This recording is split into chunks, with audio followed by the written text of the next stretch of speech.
आज जो है हम ट्रांसपोज और डिटर्मिनेंट पढ़ेंगे। ठीक है, सबसे पहले हम देखते हैं ट्रांसपोज क्या होते हैं। Transpose of A matrix.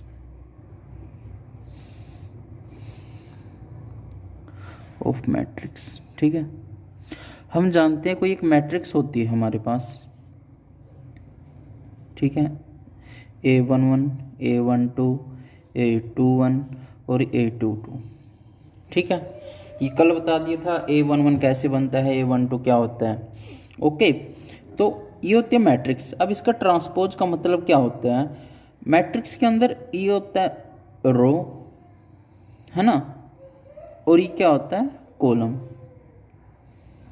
हम इसमें क्या करते हैं, इंटरचेंज कर देते हैं। क्या करते हैं, इंटरचेंज। किसको, रो एंड कॉलम को इंटरचेंज कर देते हैं। तो इंटरचेंज करने के बाद जो हमारे पास बनता है उसको बोलते हैं हम transpose of matrix. Transpose of matrix. Interchange का मतलब क्या है कि अगर कोई मैट्रिक्स के अंदर रो है ना, तो रो वाले एलिमेंट्स को हम किस में लिख देते हैं, कॉलम में लिख देते हैं। और जो कॉलम वाले जो एलिमेंट्स है वो ऑटोमेटिकली किस में चले जाते हैं, रो के अंदर चले जाते हैं। ठीक है, तो ये कैसे बनेगा, हम रो को करते हैं कि जैसे ये पहले वाली रो है, जो फर्स्ट रो है हम उसको क्या बना देते हैं, फर्स्ट कॉलम बना देते हैं। ठीक है, A11 है, ये फर्स्ट रो है ये वाली, तो हम इसको फर्स्ट कॉलम बना देंगे A11 A12। ओके, और जो ये है हमारे पास जो सेकंड रो है, ये सेकंड रो है, इसको हम क्या बना देंगे, सेकंड कॉलम बना देंगे। यानी A21 को ऐसे नीचे की तरफ लिखेंगे A21 और यहाँ पे A22। ये क्या है, ये है हमारे पास ट्रांसपोज ऑफ मैट्रिक्स। क्या है ये, ट्रांसपोज ऑफ मैट्रिक्स। ठीक है, सिंपल सा ये मतलब होता है ट्रांसपोज का, और इसमें कुछ भी नया सीखने का नहीं है। फॉर एग्जाम्पल हमारे पास एक मैट्रिक्स दे रखी है A, ओके, और इसके एलिमेंट हैं 1 2 3 और 4। अब ट्रांसपोज को शो करते हैं तो हम उसके लिए क्या करते हैं, जो मैट्रिक्स है ना, यहाँ पे जो मैट्रिक्स है, मैट्रिक्स के ऊपर एक ये वाला निशान लगा देते हैं। ये कि जैसे ए है, ए के ऊपर अगर ये ऐसे निशान लगा हुआ है तो इसका मतलब है कि ये क्या है, ए का ट्रांसपोज है। तो ए का ट्रांसपोज क्या होगा कि जो रो है हम उसको कॉलम बना देंगे। ये रो है ना 1 और 2, फर्स्ट रो है तो हम इसको क्या कर देंगे, फर्स्ट कॉलम बना देंगे 1 और 2। ये क्या है, सेकंड रो है, इसको हम सेकंड कॉलम बना देंगे 3 और 4। ओके, ये क्या है हमारे पास, इसका ट्रांसपोज आ गया, किसका, ए का ट्रांसपोज ये है हमारे पास। ओके, इसका ट्रांसपोज ये आ गया हमारे पास, ए ट्रांसपोज। ओके, तो ट्रांसपोज के अंदर सिर्फ यही था। अब बात आती है, चलो 3x3 की करके दिखा देते हैं कि जैसे ए का ए है, ओके, कोई एक है 1 2 3 4 5 6 7 8 और 9, ये 3 चीज़ है। अगर हमारे पास ये है और हमें दिखाना है कि हमें क्या करना है, इसका ट्रांसपोज करना है, तो इसके ट्रांसपोज के लिए क्या करते हैं हम, जो इसका ट्रांसपोज करते हैं उसके लिए फर्स्ट रो को फर्स्ट कॉलम में चेंज कर देते हैं, और जो हमारे पास फर्स्ट सेकंड रो होती है उसको हम सेकंड कॉलम में, और थर्ड रो को हम थर्ड कॉलम के अंदर क्या कर देते हैं, इसको चेंज कर देते हैं। यहाँ पे कुछ नहीं है। ठीक है, अगर इसका ट्रांसपोज करना है ना, इस मैट्रिक्स का ट्रांसपोज करना है, हम यहाँ पे ऐसे लिखते हैं कि ए का ट्रांसपोज ये होगा। लेकिन जब मैट्रिक्स होती है ना, मैट्रिक्स के हम यहाँ पे लगाते हैं कि हम इसका ट्रांसपोज करना है, इसका ट्रांसपोज हमें अभी करना है। कि जैसे यहाँ पे था, ये मैट्रिक्स लिखी हुई है, अगर मैट्रिक्स के ऊपर हम ऐसे लिखा देते हैं तो इसका मतलब है हमें इसका ट्रांसपोज अभी करना है। और अगर हम यहाँ जो हमारे पास अल्फ़ाबेटिकल वैल्यू होती है, अगर हम यहाँ पे निशान लगाते हैं तो इसका मतलब है कि इसका ट्रांसपोज हो चुका है। तो ए का ट्रांसपोज क्या होगा, इसका ट्रांसपोज करना है। ये जो फर्स्ट कॉलम है, फर्स्ट जो ये रो है, इस फर्स्ट रो को कॉलम में कन्वर्ट करना है। यानी 1 2 3 रो में लिखा हुआ है तो अब हम इसको कॉलम में लिखेंगे 1 2 और 3। ये सेकंड रो है R2, इसको हम किस में लिखेंगे, सेकंड कॉलम के अंदर 4 5 6। ये थर्ड रो है, इसको हम लिखेंगे ये 7 8 9 को ऐसे 7 8 एंड 9, ये है हमारे पास इसका ट्रांसपोज हो गया। ये मैट्रिक्स किसकी थी? 3x3 की मैट्रिक्स थी। ठीक है, इतना सा मतलब होता है ट्रांसपोज का। ठीक है, अब हम चलते हैं डिटरमिनेंट पे। किसी भी मैट्रिक्स का डिटरमिनेंट कैसे फाइंड आउट करते हैं। हमारे पास सिर्फ दो केस बनेंगे, या तो बनेगा केस 2x2 का या केस बनेगा 3x3 का। Okay, determinant.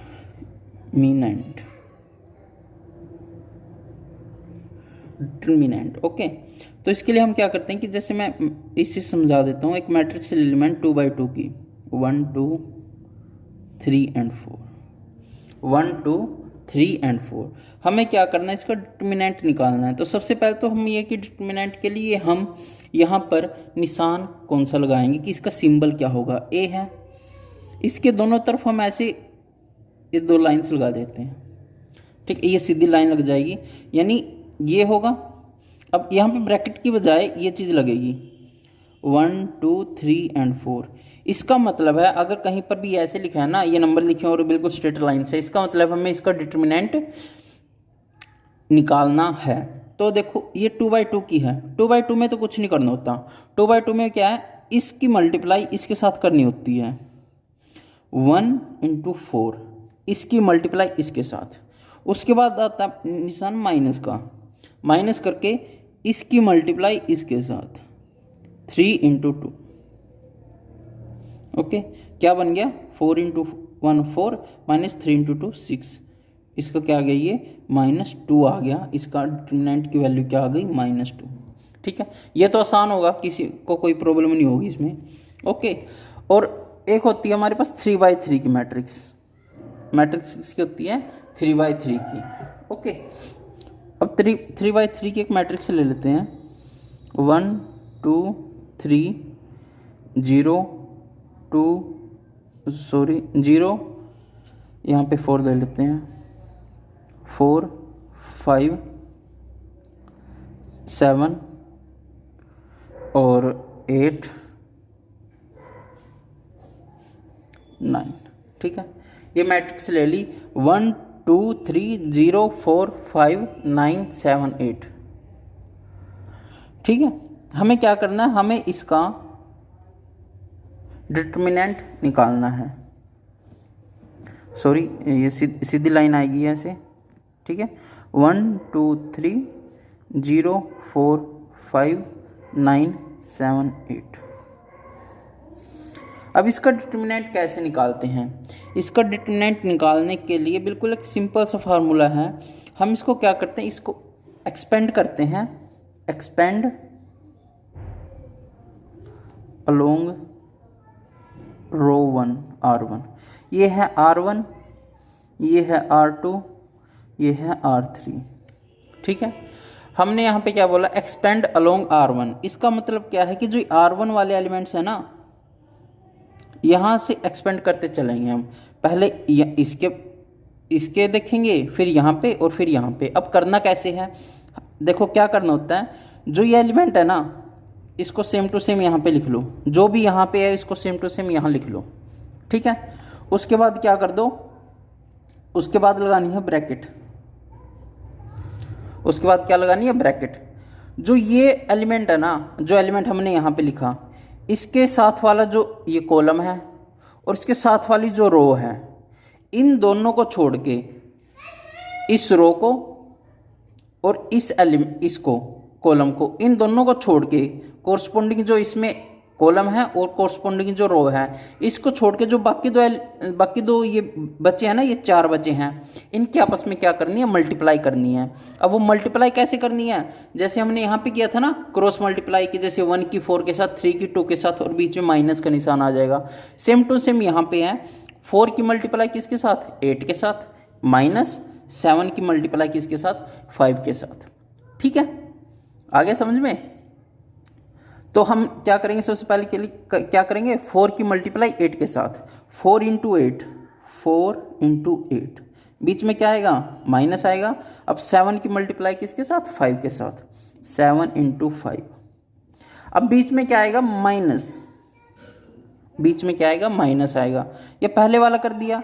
अब ये दूसरे वाला लिखेंगे, यहाँ पे हम क्या लिखेंगे, दूसरे वाले, यहाँ पे जो एलिमेंट है 2। ओके, ऐसी ब्रैकेट लगेगी।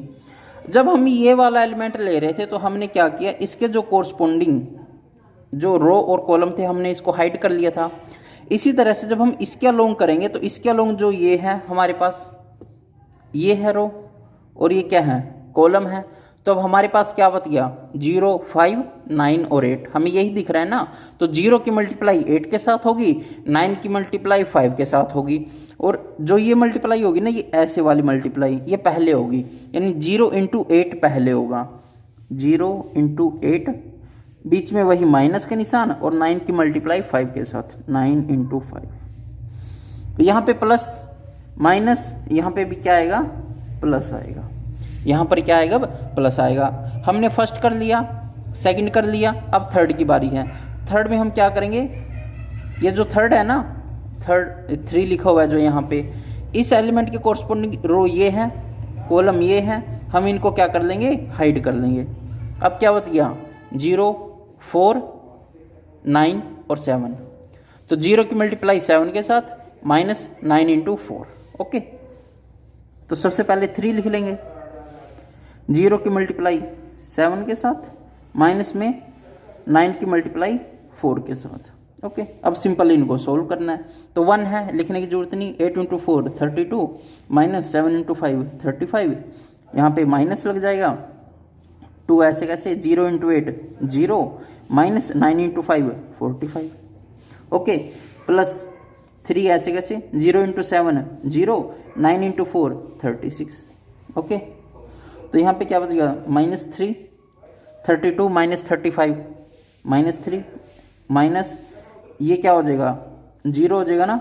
माइनस माइनस क्या होता है, माइनस इंटू माइनस होता है प्लस, तो 2 × 45 क्या बन जाएगा, प्लस 90, प्लस 3 × 0 0, 3 × 36, 3 × 0 0 बन गया, प्लस इंटू माइनस माइनस बन गया, और 3 × 36, 3 × 36 करना है, तो ये बन जाएगा हमारे पास 108। ओके, 18, हाँ 108 बन जाएगा। अब हमको क्या करना है, सिंपल इसको सोल्व करना है। तो यहाँ पे कितना आ गई, ये तो बन गया -3, ये -3 है, ये प्लस 90 है, और ये -108 है। तो माइनस माइनस आपस में क्या हो जाएंगे, ऐड हो जाएंगे। ये कितना बन जाएगा, 119। तो इसका डिटरमिनेंट क्या आ गया, माइनस, ये कितना बन जाएगा, -21। ठीक है, ये इसका क्या आ गया, डिटरमिनेंट आ गया। ठीक है ना, ये इस तरह से जो है यहाँ पे इसकी वैल्यू निकल के आ गई। ओके, तो इसमें ऐसा कुछ खास नहीं है करने को। ओके, अब यहाँ पे ना 2 केस बनते हैं। सबसे पहला है कि हम मैट्रिक, इससे जो डिटरमिनेंट है ना निकालना आ गया, सारे ऐसे करने होते हैं, इसमें कोई प्रॉब्लम नहीं। अब हमने क्या किया, इसके अलोंग जो है किया। अब हमें किसी एक के अलोंग करना होता है कि expand along R1। Expand along R1 करने का मतलब है कि जो ये बाहर एलिमेंट लिखने हैं ना, हमें ये वाले लिखने हैं। अगर मैं यहाँ पे बाई चांस लिख लेता कि एक्सपेंड अलोंग C1, तो हम ये वाले एलिमेंट लेते 1 0 9। ठीक है, 1 0 और 9, ये हम यहाँ पे एलिमेंट लेते। ओके, और जैसे अगर हम 0 के साथ करते तो 0 तो बाहर आ जाती, और ये जो एलिमेंट है ना ये वाले, और ये एलिमेंट जो हैं ये हट जाते, इनको हाइड कर लेते, 2 3 7 8 बच जाता है, इनके अलोंग कर लेते। लेकिन जब हम डिटरमिनेंट करते हैं तो हमसे कोई ये नहीं पूछता कि आप किसके अलोंग करें। सबसे आसान होता है कि R1 के अलोंग हम कर लेते हैं। ओके, इस R1 के जो भी मैंने किया, और ऐसे करना है। इसमें कोई ऐसा रॉकेट साइंस नहीं कि आपको समझ में ना आए, बिल्कुल आसान सा है।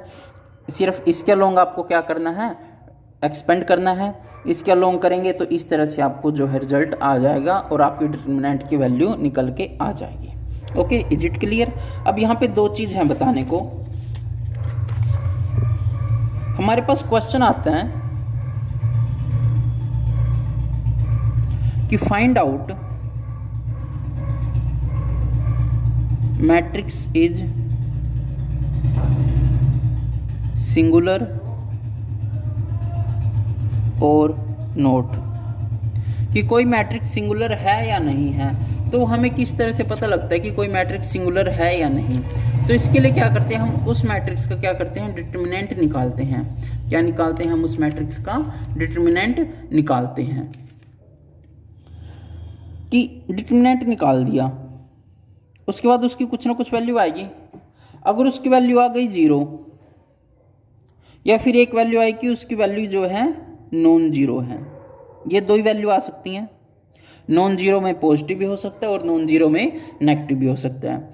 अगर किसी डिटर्मिनेंट की वैल्यू आ गई 0, किसी मैट्रिक्स के डिटर्मिनेंट की वैल्यू आ गई 0, तो हम बोलेंगे वो मैट्रिक्स क्या है,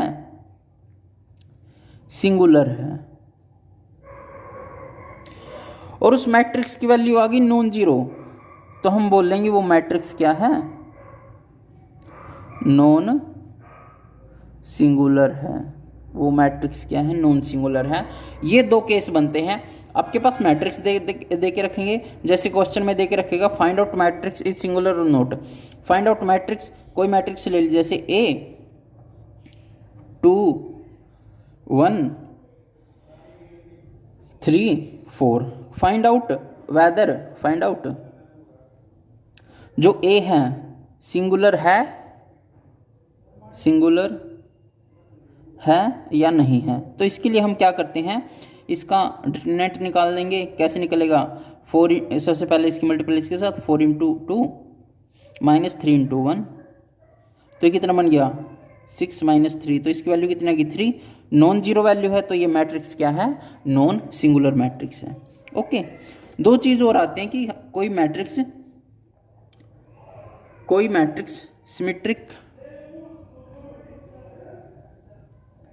सिमेट्रिक मैट्रिक्स होती है, एक होती है स्क्यू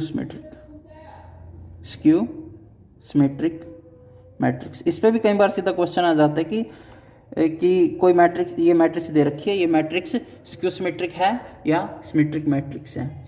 एक मैट्रिक्स को हम स्क्यू सिमेट्रिक कब बोलेंगे और सिमेट्रिक मैट्रिक्स कब बोलेंगे। हमारे पास मान लो कोई मैट्रिक्स दे रखी है, कोई भी मैट्रिक्स दे रखी है, उसका हमने क्या कर दिया, ट्रांसपोज कर दिया। हमने उस मैट्रिक्स का क्या कर दिया, ट्रांसपोज कर दिया। और ट्रांसपोज करने के बाद वो मैट्रिक्स सेम टू सेम आ गई। ट्रांसपोज करने के बाद वो मैट्रिक्स क्या आ गई, सेम टू सेम आ गई, तो हम बोलेंगे वो मैट्रिक्स क्या है, सिमेट्रिक मैट्रिक्स है। वो मैट्रिक्स क्या है, सिमेट्रिक मैट्रिक्स है। फॉर एग्जाम्पल एक matrix they the A, okay, 1 2 2 और 4। हमसे क्वेश्चन में पूछ लिया कि फाइंड आउट, कि बताओ, ये बताओ A इज सिमेट्रिक मैट्रिक्स और नोट, कि ये सिमेट्रिक मैट्रिक्स है या नहीं है। तो हम इसके लिए क्या करेंगे, इसका ट्रांसपोज निकालेंगे। A का ट्रांसपोज, A का ट्रांसपोज क्या होगा कि जो रो है उसको कॉलम में लिख देंगे। ये रो है 1 और 2, इसको कॉलम में लिख देंगे, तो क्या बन गया 1 और 2 आ गया। और जो सेकंड रो है ये वाली 2 और 4, इसको कॉलम में लिख देंगे 2 और 4।